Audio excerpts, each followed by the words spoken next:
Hi friends, welcome to my channel. எல்லாரும் எப்படி இருக்கீங்க? என்னடா இது நியூஸ் பேப்பரில் எல்லா கிராசரிஸும் கொட்டி வச்சு வீடியோ எடுத்துகிட்டு இருக்காளேன்னு பார்க்குறீங்களா? நீங்கள் கெஸ் பண்ணது கரெக்டு தாங்க. நான் சத்து மாவு தான் ப்ரிப்பேர் பண்ண போகிறேன். என்னென்னலாம் போட்டு சத்து மாவு ப்ரிப்பேர் பண்ணியிருக்கேன் அப்படின்னு பார்க்கலாங்களா? இந்த சத்து மாவு அரைக்கிறதுக்கு நான் பார்லி அரிசி, சிவப்பரிசி, கருப்பரிசி, அதுக்கப்புறம் மாப்பிள்ளை சம்பா, மூங்கில் அரிசி, ராகி, திணை, கம்பு, சோளம், ராஜ்மா, சோயா, ஜவ்வரிசி, கருப்பு சுண்டல், வெள்ளை சுண்டல், கொள்ளு, சம்பா கோதுமை, சுக்கு, ஏலக்காய், குதிரைவாளின், அதுக்கப்புறம் பனிவரகு, பூங்கார் அரிசி, அந்த மாதிரி நிறைய வகையான அரிசி, அதுக்கப்புறம் சிறுதானியங்களை வச்சு தாங்க அரைச்சிருக்கேன். இதில் வந்து நான் நட்ஸ் எதுவுமே சேர்க்கல. டேஸ்ட்டுக்காக மட்டும் பாதாம் சேர்த்துருக்கேன். இதோட மெஷர்மெண்ட்டு, அதுக்கப்புறம் நான் என்னென்ன பொருள்லாம் போட்டிருக்கேன் அப்படிங்கிறத டீட்டெயிலாக நான் டிஸ்கிரிப்ஷனில் கொடுக்குறேன். நீங்கள் அதை பார்த்து நீங்கள் அரைச்சிக்கோங்க. நான் வந்து ஒரு ஆர்டருக்காக பல்காக அரைச்சிருக்கேன். நீங்கள் உங்கள் ஓன் யூஸ்க்கு அரைக்கணும் அப்படின்னா நீங்கள் கம்மியாக வாங்கி அரைச்சிக்கோங்க. இவ்வளோ சத்து மாவு தேவைப்படாது. நான் இந்த சத்து மாவில் வேர்க்கடலை, உப்பு கடலை, அதுக்கப்புறம் நட்ஸ் இதெல்லாம் சேர்க்கலைங்க. ஏன்னா இவங்க பல்காக ஆர்டர் பண்ணியிருக்காங்க. ரொம்ப நாள் எப்படி இருந்தாலும் வச்சு யூஸ் பண்ணுவாங்க. அப்போ வந்து நம்ம அதெல்லாம் அரைச்சி கொடுக்குறப்போ ஒரு மாதிரி ஸ்மெல் வந்துடும். அதனால் அதை ஸ்கிப் பண்ணிக்கலாம். நீங்கள் ஓன் யூஸ்க்கு செய்கிறீங்க, குவான்டிட்டி கம்மியாக செய்கிறீங்க அப்படின்னா இது கூடவே உப்பு கடலை, வேர்க்கடலை, அதுக்கப்புறம் கொஞ்சம் நட்ஸும் சேர்த்து பண்ணிக்கிட்டிங்கன்னா டேஸ்ட் இன்னுமே சூப்பராக இருக்கும்.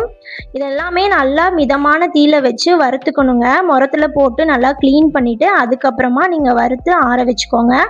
ஆற வச்சுட்டு மிஷினில் கொடுத்து நான் அரைச்சிருக்கேன். நீங்கள் கம்மியான குவான்டிட்டினா மிக்சிலேயே அரைச்சிக்கலாம்.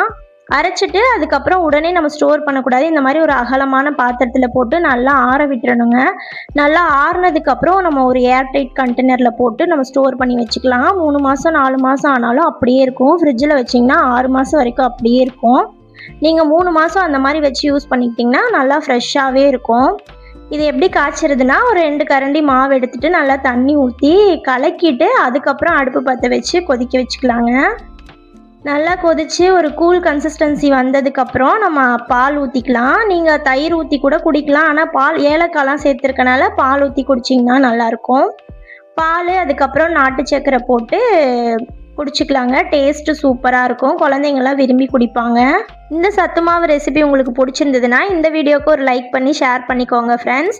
மறக்காமல் என்னோடய சேனலுக்கு சப்ஸ்கிரைப் பண்ணி எனக்கு சப்போர்ட் பண்ணுங்கள். அது எனக்கு ஒரு பெரிய மோட்டிவேஷனாக இருக்கும்.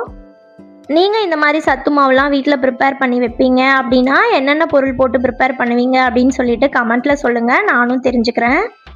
நான் போடுற வீடியோலாம் உங்களுக்கு யூஸ்ஃபுல்லாக இருக்கா, இல்லை உங்களுக்கு பிடிக்குதா பிடிக்கலையா அப்படின்ட்டு கமெண்ட்டில் சொன்னிங்கன்னா அடுத்தடுத்து வர்ற வீடியோவில் நானும் கொஞ்சம் சேஞ்சஸ் பண்ணிக்குவேன். Thank you friends. Thanks to all. உங்கள் கருத்துக்களை மறக்காமல் கமெண்ட்டில் சொல்லுங்கள்.